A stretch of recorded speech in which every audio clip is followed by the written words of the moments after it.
Assalamualaikum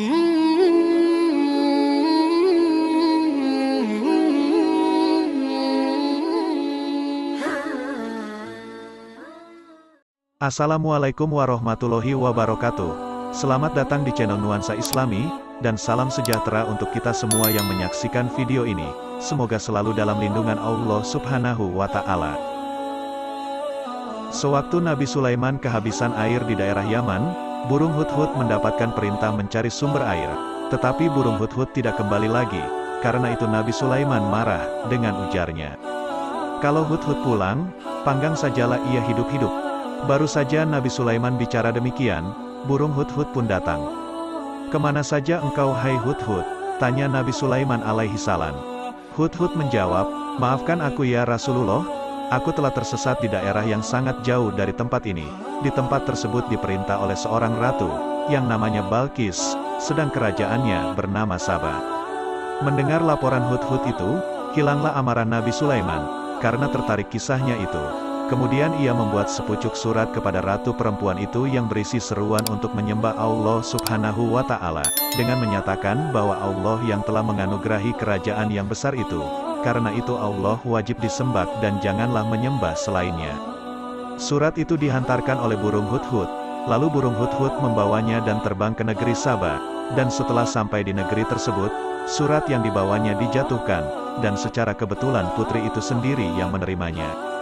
Kemudian surat dari Nabi Sulaiman itu dibawa dan dibicarakan dalam ruang rapat oleh Putri Balqis dengan para menterinya, dan hasil dari rapat tersebut sebagian dari para anggotanya menyetujui permintaan Nabi Sulaiman, dan sebagian yang lainnya menolaknya serta mendesak sang putri untuk bertempur dengan pasukan Nabi Sulaiman.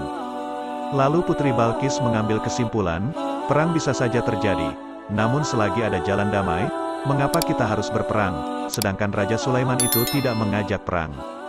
Pendapat dan kesimpulan Putri Balqis itu diterima, dan kepada burung hudhud diserahkannya surat balasan. Dalam surat itu diterangkan, bahwa Putri Balqis akan mengirimkan utusan untuk menghadap Nabi Sulaiman alaihi salam.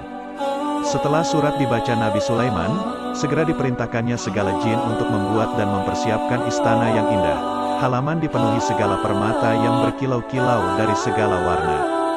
Kemudian datanglah utusan Ratu Balqis, alangkah herannya mereka.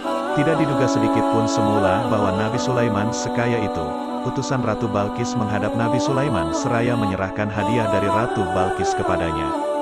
Nabi Sulaiman berkata kepadanya, maaf tuan-tuan, aku tidak memerlukan hadiah, hadiah dan karunia Allah telah cukup bagiku. Kembalilah tuan, bawalah kembali hadiah ini, dan katakan kepada Ratu Balqis, bahwa aku memerlukan Ratu Balqis dan rakyatnya menghentikan menyembah matahari. Sembahlah Allah yang Maha Esa. Kalau perintahku tidak dilaksanakan, aku akan datang menghancurkannya dengan seluruh kerajaannya. Kemudian utusan Ratu Balqis kembali ke negeri Saba, dan setelah sampai di sana mereka menceritakan segala sesuatu yang dialaminya dan menyampaikan pesan Nabi Sulaiman. Mendengar itu berkata Ratu Balqis, kalau begitu aku sendiri perlu menghadap Raja Sulaiman, dan saya perintahkan kepada seluruh pembantu-pembantuku untuk segera mempersiapkan segala sesuatunya. Ketika Ratu Balqis sampai di hadapan Nabi Sulaiman, berkatalah Nabi Sulaiman kepadanya, samakah seperti ini kursi kerajaanmu? Jawab Ratu Balqis, memang bentuknya sama seperti singgasanaku. Berkata Nabi Sulaiman, betul, ini singgasanamu, aku bawa kemari dengan mudah, karena Allah telah memberikan pengetahuan kepada kami, dan kami tunduk kepadanya. Lalu Ratu Balqis dipersilakan masuk ke dalam istana yang lainnya lagi. Istana tersebut terbuat dari kaca yang putih bersih dan di bawah istananya ada kolam air yang airnya mengalir. Sewaktu Putri Balqis lewat di tempat itu, diangkatkan kainnya hingga nampak betisnya yang putih bersih, karena ia mengira lantai mahligai itu air, dan ia takut kalau kainnya menjadi basah. Maka Nabi Sulaiman berkata kepadanya, ini bukan air, tetapi mahligai ini terbuat dari kaca yang berkilau. Berkata Ratu Balqis, oh tuanku, telah aku aniaya akan diriku, dan sekarang aku beriman kepada Tuhan sesembahanmu, serta aku yakin bahwa engkau adalah utusannya.